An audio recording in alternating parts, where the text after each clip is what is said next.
अब चलते हैं न्यूमेरिकल नंबर 7 की तरफ, जिसमें हम लोगों ने कैलकुलेट करना है थ्रेशोल्ड फ्रीक्वेंसी को, maximum energy of photoelectrons को और स्टॉपिंग पोटेंशियल को। A metal whose work function is 3.0 electron volt is illuminated by light of wavelength 3 multiply by 10⁻⁻7 metre. यानी कि एक मेटल है जिसका वर्क फंक्शन गिवन है, उसको इल्यूमिनेट कराया गया है जिसकी वेवलेंथ है लाइट की 3 मल्टीप्लाई बाय 10⁻⁷। कैलकुलेट करना है थ्रेशोल्ड फ्रीक्वेंसी को, maximum energy of photoelectrons को और स्टॉपिंग पोटेंशियल को। सबसे पहले हम लोग गिवन डाटा को लिखेंगे।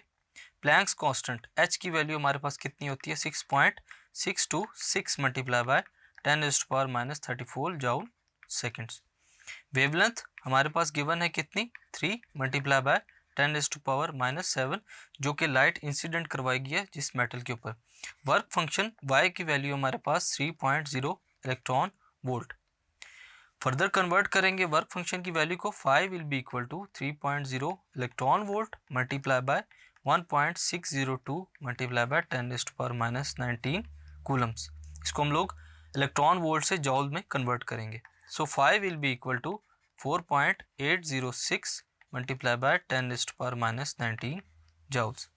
फाइंड हम लोगों ने क्या करना है students, A threshold frequency F nought, B maximum kinetic energy, और हम लोगों ने फाइंड करना है स्टॉपिंग पोटेंशियल वी नॉट को, जो कि पार्ट सी है हमारे पास। अब चलते हैं सॉल्यूशन की तरफ। पार्ट ए में हम लोग क्या फाइंड करेंगे, थ्रेशोल्ड फ्रीक्वेंसी एफ नॉट को, जो किसके इक्वल है work function phi divided by Planck constant H. Values को पुट करेंगे तो F nought will be equal to 4.806 multiply by 10⁻⁻19 divided by 6.626 multiply by 10⁻⁻34। Values को पुट कर लिया। After simplification F nought will be equal to 0.72 multiply by 10⁻15 hertz. यहाँ पर हम लोगों ने जो थ्रेशोल्ड फ्रीक्वेंसी है उसको फाइंड किया। इसके बाद हम लोगों ने बी पार्ट में फाइंड करना है स्टूडेंट्स मैक्सिमम काइनेटिक एनर्जी को। यहाँ पर मैक्सिमम काइनेटिक एनर्जी के लिए जो वर्क फंक्शन से रिलेटेड फार्मूला है वो क्या है, kinetic energy maximum is equal to H F minus phi. H F की जगह हम लोग लिख सकते हैं students H C over lambda minus 5। यहाँ पर हम लोग सिंपल वैल्यूज को पुट करेंगे तो kinetic energy maximum will be equal to 6.63 multiply by 10⁻⁻34 multiply by C की वैल्यू पुट करेंगे 3 multiply by 10⁻8 divided by 3 multiply by 10⁻7 जो कि लैम्डा वेवलेंथ की वैल्यू है। अब ये इसके साथ माइनस होगा, वर्क फंक्शन की वैल्यू को माइनस करेंगे विच इज़ 4.806 मल्टीप्लाई बाय 10⁻⁻19। सारी वैल्यूज़ को हम लोगों ने पुट कर लिया। After simplification kinetic energy maximum हमारे पास क्या वैल्यू देगी 1.824 मल्टीप्लाई बाय 10⁻⁻19 जॉल्स। फर्दर अगर हम लोग काइनेटिक एनर्जी मैक्सिमम को जॉल से इलेक्ट्रॉन वोल्ट्स में कन्वर्ट करना चाहेंगे तो हम लोग सिंपली इसको डिवाइड करेंगे 1.6 मल्टीप्लाई बाय 10⁻⁻19 से।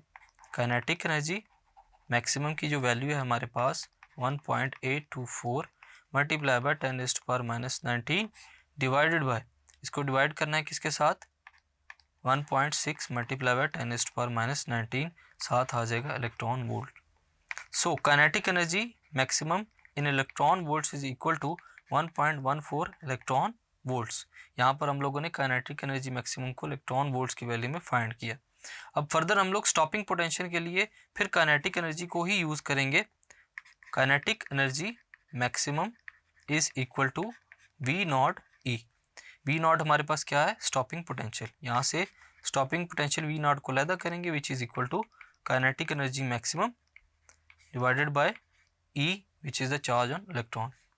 सो V nought will be equal to kinetic energy maximum की इलेक्ट्रॉन वोल्ट्स में जो वैल्यू हम लोग ने निकाली है वो है 1.14 इलेक्ट्रॉन वोल्ट डिवाइड बाय ई। सो अगर हम लोग फर्दर इसको सॉल्व करेंगे तो इलेक्ट्रॉन आपस में कैंसिल हो जाएंगे, तो हमारे पास जो स्टॉपिंग पोटेंशियल बनेगा वो क्या है 1.14 वोल्ट्स।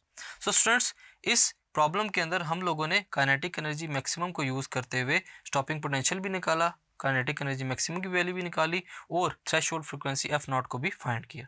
Thank you.